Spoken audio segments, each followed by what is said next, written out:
The international break is over. We are ready for club football. I'm so excited for another cycle. We're not going to get an international break till March, thank God.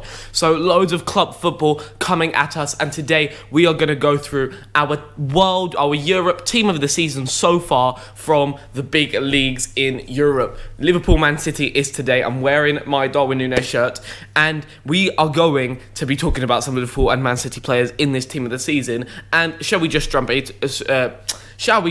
jump straight into it with a Liverpool player? In goal, it is Alisson Becker. What an incredible keeper. The best goalkeeper in the world for me. 80% save percentage, which is the highest in the Premier League. And he has just been an absolute monster. If you think about the save at Newcastle, with his feet, he's just unmatched. And there's nothing like Alisson, okay? The closest thing to Alisson is Ederson in terms of the calmness on the ball. And when you have Alisson behind you, you feel safe.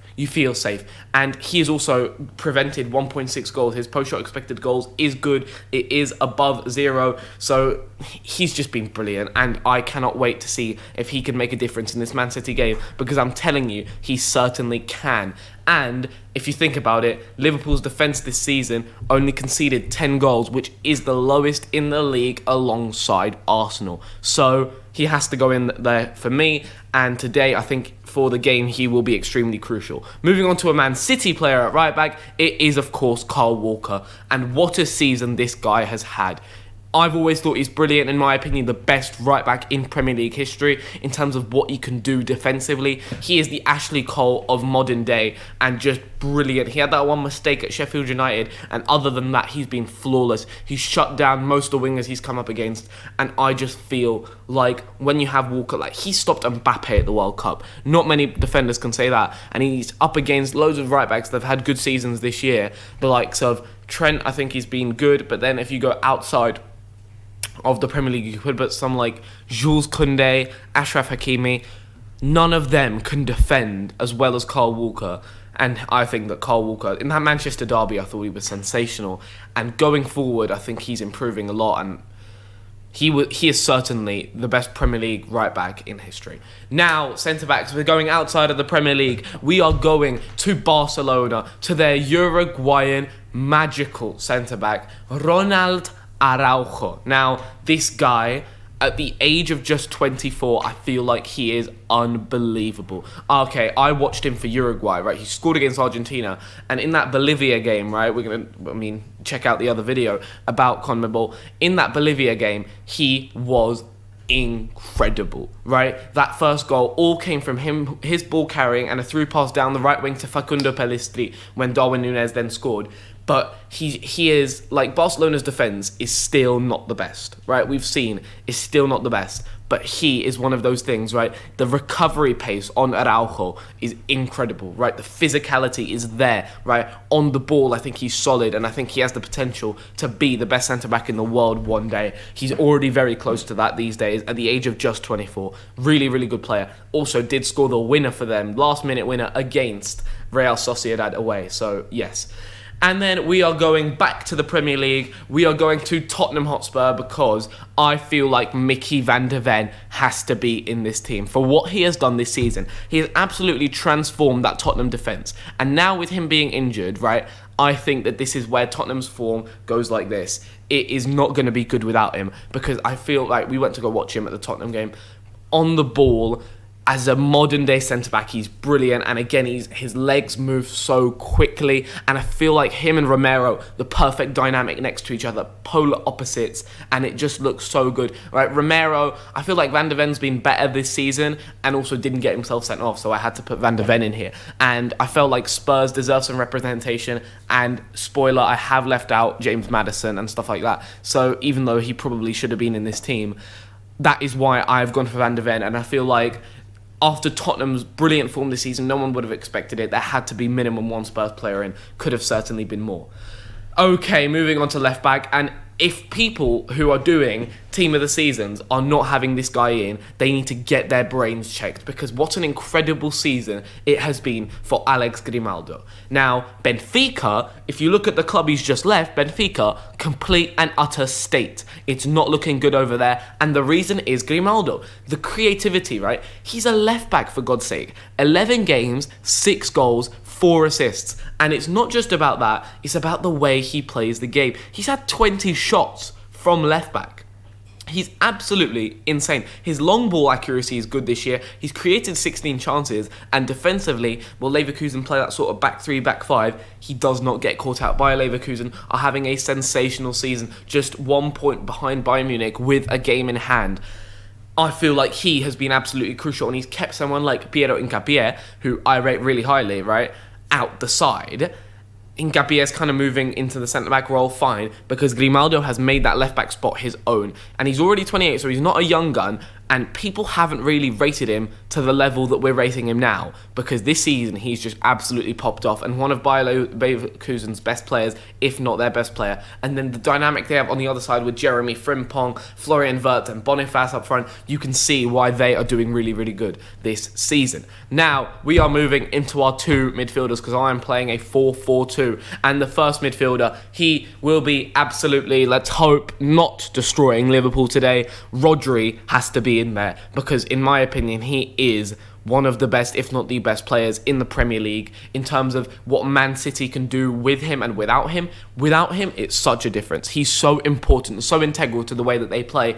He's just like driving the ball carrying from deep up to create those chances. There isn't anyone like him. When he was suspended for 3 games, Man City lost all 3. Rodri is the key to that Man City team. It's not De Bruyne, it's not Haaland, it's not Ruben Diaz, it's him. He is the guy. And last year we saw he popped up with a goal in the Champions League final to win them their Champions League.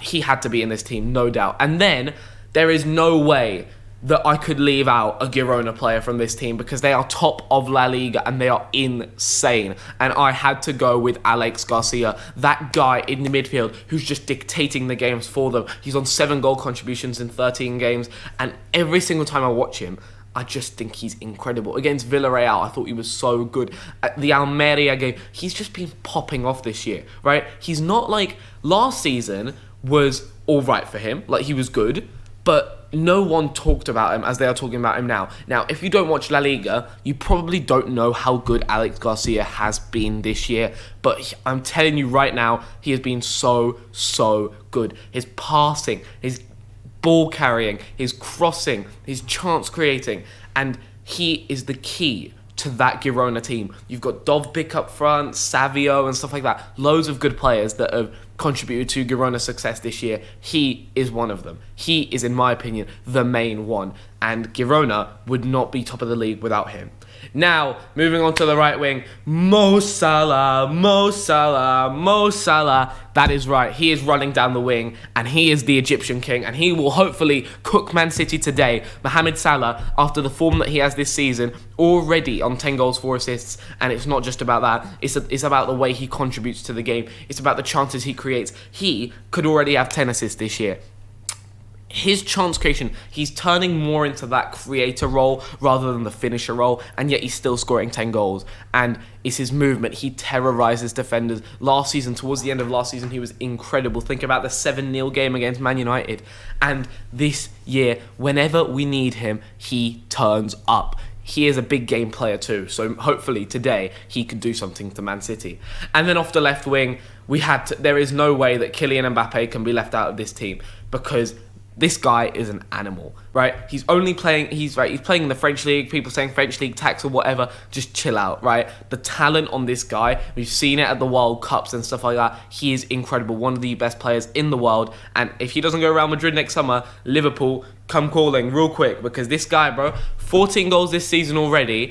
And for France, we've seen how good he is. And it's just that movement, right, in those Champions League games. Just the pace, the trickery, right, moving the ball side to side and creating chances for his teammates, likes of Kolo Muani, Goncalo Ramos. I think that at the age of 24, he's already achieved such incredible things. And it's the only, like, he's only going to improve, right? If he moves to a club that's better than PSG, if he moves to a Real Madrid, he could retire with minimum 3 Ballon d'Ors. Who knows, right? He's insane, and especially because we do have the Euros this year, and France, one of the favourites to win that. If they win that, and he is one of those key players, do not count him out for the Ballon d'Or this year because he is unreal. And then front two, we are going for a Bundesliga duo because these two players are absolutely incredible. This has to be Harry Kane and Serhou Guirassy. There is no way that I could leave Guirassy out this team. Stuttgart, like, let me put this into perspective. Stuttgart finished 16th last year. 16th, okay? That is 1 spot away from automatic relegation. And now, this season, they are 3rd. And Serhou Guirassy has 15 goals in 9 games in the Bundesliga. And he's doing it against the big teams. He scored against Dortmund, scored against Union Berlin, scored a hat-trick against Wolfsburg, right? Scored against Leipzig too. Like, this guy is really good, right? And he isn't scoring tap-ins either. He's got 3 goals from outside the box already. His XG is 8, but he's got 15 goals. And it's this Stuttgart team is now built around him, right? And they are 3rd in the Bundesliga. The jump is crazy, and he is the main reason. And there is no way that I could leave him out this team, and there's no way I could leave 18-goal Harry Kane out of this team, right? Because we know that Harry Kane isn't just about the goals. He's a link-up play man. He's a chance creator. We saw that partnership he had with Son at Tottenham, and this season he's doing that. The goal against Darmstadt from his own half is absolutely ridiculous. Like, what are you even doing, right? Harry Kane is one of those, like, he is an all-timer now. And this year, he's probably going to win the Bundesliga, maybe can win a Champions League or a Euros. He has to be in this team of the season. Those two have been the best strikers on form right now. No Haaland, no whoever else you want to put in there, no Vinicius, none of that. Is those two. Now, yes, you can say Bundesliga tax, high line and whatever. Yes, that is a factor, but you cannot just undermine their greatness by doing that. Now, what do you think of my team? Tell me in the comments, and I will see you guys soon.